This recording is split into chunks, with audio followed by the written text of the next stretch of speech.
মেয়ের আবদারে বানাতে চলে আসলাম চিকেন পকোড়া। আগের দিন রাত্রে চিকেন হয়েছিল, ওর জন্য কয়েক পিস রেখে দিয়েছিলাম। পুরো বরফ হয়ে গেছে, একটু জল দিয়ে ভিজিয়ে রাখি তবে ছাড়বে। তারপরে আমি চিকেনটা ম্যারিনেট করে নিলাম।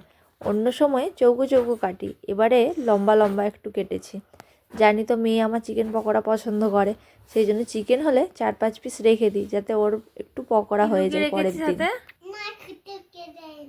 দেখা দেখি হাতে কি, দেখি তাতেই দেখা হাতে কি।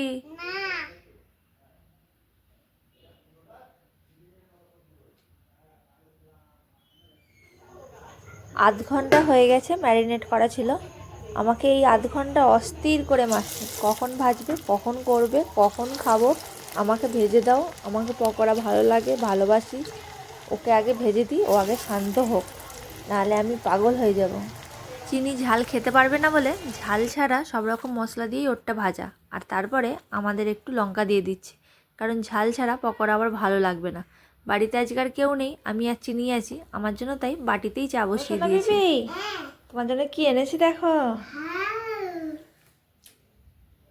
এইটা হচ্ছে সোনা বেবির আজকের টিফিন। এই দেখো পকোড়া।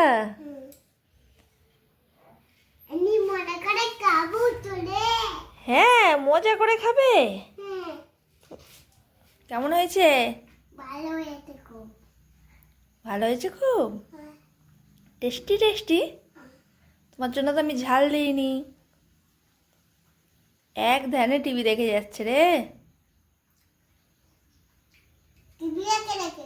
টিভি দেখে দেখে খায় চিনির ঝাল ছাড়া সস দিয়ে, আর আমার চা দিয়ে পকোড়া।